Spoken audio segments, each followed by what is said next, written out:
This is Radio City Talk. Okay, so it's Mental Health Monday. My name's Mick Coyle. I do hope you're well.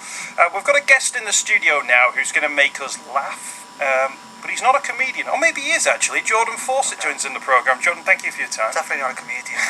Thanks for having me. Brilliant to get you on. You are part of a new sensation which is sweeping through the world of mindfulness is a word that we talk about on the programme quite a bit as well, but in terms of therapy sessions, this is something that's a little bit different, so I wanted to explore it on this programme to get a sense of what it's about, whether it might be useful to people. Your expertise, well, you explain, what's your Okay, laughter yoga. Most people kind of say, what the hell, what's that? It was invented in India in 1995, and to cut a long story short, it's now practiced worldwide.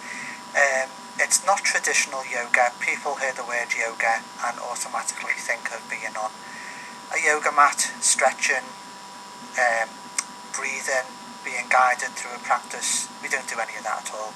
The reason it's called laughter yoga is because yoga is very much about focusing on the breath as well as whatever else we're doing. So imagine that we take the breathing exercises out of yoga and bring them into this practice called laughter yoga. Now, the laughter side of things, it was developed as laughter yoga because we don't laugh enough, basically, in this serious day and age. An Indian consultant in 1995 in Mumbai in India was inspired by so many medical investigations and experiments and research that have been done about laughter all over the years, right the way back since the 1800s. Laughter, to cut a long story short, it's really good for our body because it releases endorphins, works our abdominal muscles, gets our happy hormones going. I could talk all day about the benefits of laughter because there's just so many. It's a natural painkiller, natural antidepressant. And this is why it fits perfectly into this programme. So this is essentially as a therapy. This is a way of triggering certain things in the brain which might jolt people out of a particular state of mind. When it was looked at in India, was there a need in Mumbai at the time, or was it almost like a scientific experiment, if you like, to see if you can get enough people laughing at once, whether or not they might feel better? Not necessarily. As far as I understood, through all my research, is Madan Kataria, who's the GP's name in India. He was a GP. Anyway, he was a medical doctor. And he was just inspired by laughter, and he found that a lot of his patients who were suffering from mental health issues at the time, there wasn't enough in place for them, and there wasn't enough for them not enough options. He looked at all kinds of studies over the years that were done about laughter, one of which, for example, in America in the 1970s, there was an American political activist and a global peacemaker called Norman Cousins. He in his later life, he became quite ill with a condition called ankylosing spondylitis. It's a type of arthritis which directly affects the spine. Very excruciating pain for anyone who suffers from it. But all his life, he felt strongly about alternative medicine, self-help. He come to the conclusion that the only thing that would give him a good night's sleep was 20 minutes of laughing each night. So he'd watch Candid Camera or do whatever else he had to do to make himself laugh, and he actually baffled doctors because the symptoms have reduced. He felt it worked more than any other medication. There's a quote that says, although laughter might not solve your problems, but it'll certainly dissolve them to allow you to face them in a better mind concept. Now, when people are looking at sort of their mental health and they're thinking, what could laughter do for me? And I guess this is a leap of faith that people are going to make on this one, John. People will go, the last thing I feel like doing is laughing. Yeah. So people might be in a particular situation that might need laughter yoga more than anyone, but actually the idea of stepping through a door and going standing in a room and laughing or finding something funny is a leap which a lot of people, I guess, would just maybe even discount right from the off and say, what's the point? The laughing is the last thing I want to do. Is that one of the struggles that you come across? Oh yeah, every time. And I completely understand, because when I first heard about laughter yoga, I had no idea what it was, looked into it. I actually found it by Googling 2 years back how to tone up my abs, because I was involved in health and fitness and so on. And I was just reading this men's magazine thing on Google, and it said, try a laughter yoga class because laughter is really good for our abdominal muscles. It works our abdominal muscles. And I thought, laughter yoga, I mean, I've done yoga anyway and I quite quite enjoy yoga, but I googled it and I thought laughter, and I was very sceptical. I thought that's something I'm never going to do, but something told me, I thought, no, I'd like to give it a go because it makes you laugh, and anyone would be wrong to say they don't enjoy laughing. So I went to Manchester to try a class, and still sceptical even at the start. I thought this would be the first and last time, but something told me I had to try it. But that day I seen people on the floor laughing that much that they can't stand up, and people crying, laughing, and I actually thought, this is a really good idea, and I just felt as though it needed to come to Liverpool and more people needed to know about it. So I've done a course to train to be a leader. So the idea of laughing, it comes from childlike playfulness. There's one requirement that people need to do in laughter yoga. You don't have to be fit, you don't have to be flexible, you don't have to be anything else, but there's one requirement. Come out of your inhibitions. We take ourselves too seriously as adults.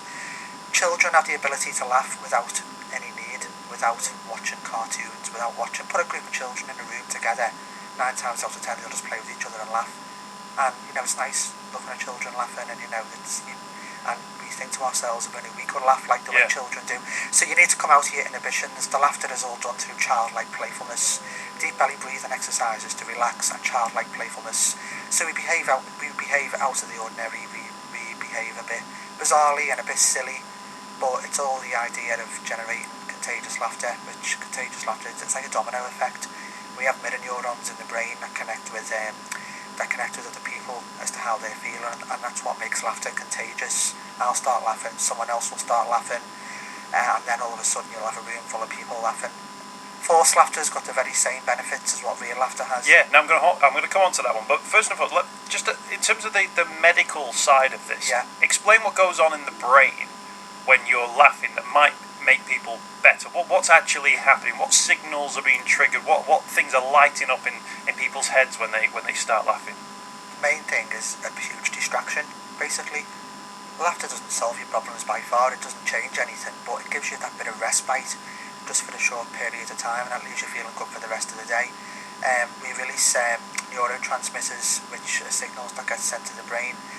In the brain we have cortisol levels, which are our natural stress hormones.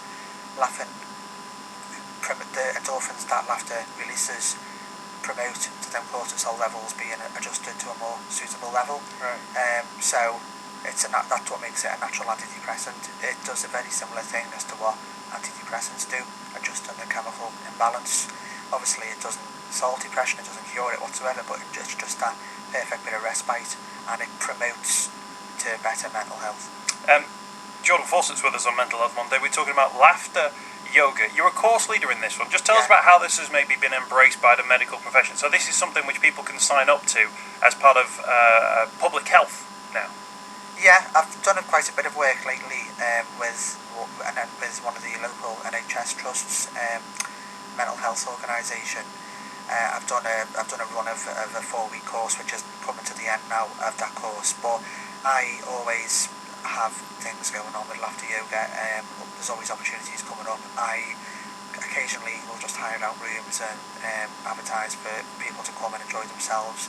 And do a laughter yoga class. I've done quite a bit of work in care homes lately. I've gone into residential and care homes. I've got a career in the NHS as well, so I know full well about mental health for people with dementia and the older population, and I feel quite strongly that there's not enough of it, especially in residential and care homes. Even in some of the best care homes, there's just isn't the scope or the funding to have all these wellbeing activities. So I've done quite a bit of work in care homes lately, and it always goes down well with people with dementia, and the carers and families are encouraged to join in. I do sessions with companies as well. It's been quite popular recently with companies. I've been going into companies, to workplaces, to do sessions, because obviously it's a great team bonding exercise. It brings people together, and allows better concentration at work as well because of the endorphins that it releases. And it's just about not taking ourselves as seriously. So, yeah. One of the interesting aspects of this one, and you hinted at it before, I wanted to come back to it, because sometimes if people have got mental health issues, they struggle to, because they feel like they're trying to force an emotion, that they feel like they're trying to force a situation, they're trying to smile when they don't feel like smiling, they're trying to act like they're happy when they don't feel happy. But forced laughter, which is pretending to laugh even when you don't find something funny, also tricks the brain into believing that you are laughing and that you do find something funny.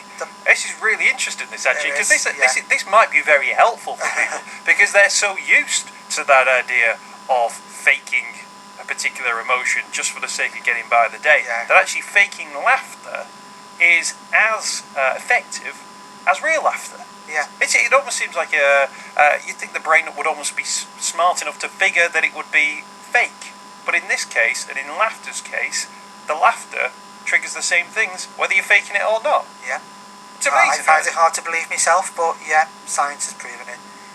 False laughter's got them same benefits to the body and the mind as what real laughter has. Very hard to believe, but it's true. And I think the other thing is sometimes if you start laughing in a fake way, what you then start doing is laughing in a real way. It's that thing when people laugh at something because it's not funny, or it's so, when people say, oh, it's so bad, it's good, that they start laughing at it. Well, they think it's bad, but they're laughing at it because there's something in their brain which is saying, you should laugh at this, but it's not very funny. But in laughing at it, it triggers these sort of emotions, and then you get carried away, and then if you're with other friends, they start laughing as well. What you were originally laughing at might not be very funny, might be a terribly unfunny film or something like that. Especially in a room full of people as well, because if you've got a group of people pretending to laugh, you'll start laughing at someone pretending to laugh and the way they're pretending to laugh, and then all of a sudden you've got a room full of people laughing. In some of my classes that I've done, I've seen people having to sit down because they're laughing, and that's because all the muscles in the body are relaxing. So when we do all these things with the body, like sitting down, laughing, lying down, all the muscles are relaxing. So I've had people that have had to sit down and take a break because they've been laughing that much they can't control themselves. And it's not a serious practice. That's another thing why people think yoga, you're being guided and it's very serious and it's very, precise. Not in laughter yoga. The idea of it is to start laughing. So if you start laughing, just sit down and start laughing and just watch what's going on. If it turns out that the whole room's laughing and we can't do anything, we'll just sit down and laugh. So very unpredictable, the classes, but they always work quite well, and I always get great feedback, and I must do something right. How long's a session? Well, a session can be up to an hour, but half an hour, 45 minutes. It depends on the type of place I'm doing a session and the type of people that are doing it and so on. So there's no hard and fast rules in laughter yoga at all. I mean, and the fact that you don't have to really laugh, you can force the laughter. It's a get out of jail free card for you, because it means you don't have to come up with some winning punchlines. Do you always start the show with a few custard pies, a few trips, or like a few gags or anything like that? Nothing, just to trigger people off? There's no jokes, there's no comedy whatsoever. We start off with breathing exercises, then we start off with a bit of forced laughter, and then we do a little bit of a warm-up, and then things start to get really bizarre and really silly. And I just say to people, as long as you come out of that shell and break down that brick wall that's in front of you, that's causing you to be serious, then you're laughing. You're laughing, exactly. John, it's a brilliant idea. I mean, I'm wary now breaking down any inhibitions in the studio, because we're in a slightly enclosed environment here, but I feel like we should do some laughing. Okay, Or you could give us a sense of laughing, and maybe see if that triggers me laughing, and then we'll see whether or not we feel better off the back of that, just so that people can get a sense of an idea of what a session might sound like. Okay. I think I've been dreading doing this, but these are the inhibitions that we're talking about. That's it. Yeah. Just I feel like that shell. Give us a sense then. So you would start laughing. Okay. But do you have a fake laugh that you start? A few demonstrations, shall we do? Right. Okay. Obviously, I'm just thinking, because on radio you can't see what I'm doing, so you've got to listen. Okay. We do something. One exercise that we do is we call the volume laugh. We'll start off in complete silence, and then we'll build up to laughing louder and louder, and then quieter and quieter. So after doing some breathing exercises and allowing ourselves to relax and so on, we might do something like this. So we start off in silence, so we're silent, and then we take it up a notch. Take it up another notch. And again. And all the way to the top. And then suddenly back down it. Sorry, I laughed then when you started. So we do, that's called like the volume laughter exercise. We might do something like that. We might do other things like evil laughter, for example. We'll like this. Yeah, we'll walk around the room, we'll make eye contact, because that's when I was talking about the mirror neurons in the mind before, making eye contact with how we're feeling and what we're doing. That's when the mirror neurons connect, and that's what makes laughter contagious. So we'll walk around the room looking at each other, making an evil gesture with our hands, or pretend we're witches, mixing cauldrons, looking at each other. So It's working in here. I like that. Yeah. It's the Dr. Evil, isn't it? Yeah. So you're doing it now. It is, But yeah. so what's going on there? Are we making a connection? Is there a social thing in our brains? Yeah, Which you see there's yeah. somebody else laughing, there must be something Just funny. allowing ourselves to be playful, to come out of our inhibitions, laughing like the way children do. There's no reason why only children can laugh the way you do. So there's so many different types. We do posh laughter, laughing like the Queen. Something like that. So many exercises we do. We do all kinds of exercises, Brilliant. all kinds of play. Driving around the room like police cars, making siren noises, nee-no, nee-no, nee-no. All these different types of things are completely mad. It sounds mad, I know, but I think there's something in this, John. I think, and whether or not people are listening to this and just thinking, no, that's not for me, or whether or not they're thinking, oh, there is something in that laughter thing. And I think everyone appreciates that moment where somebody starts laughing, and you're not even really sure what they're laughing at, but you're laughing at the fact that they're laughing. People have experienced that maybe socially. This idea of doing it within a laughter yoga session, and one which would have a real impact on people's mental health, even if it is just a little bit of respite from the problems that people have been facing. You're operating around the Liverpool City region at the moment. Where can people find out about the work that you're doing? I've typed laughter yoga online and people can find different sessions right across the country. But if people want to work with you, Jordan, find out a little bit about the sessions that you're hosting, where can they get in contact with you? Follow me on Facebook, Laughter Yoga by Jordan. You can follow me on Twitter, @JordanLaughter. I'm not very social media minded, so and Instagram, Jordan Laughter Yoga.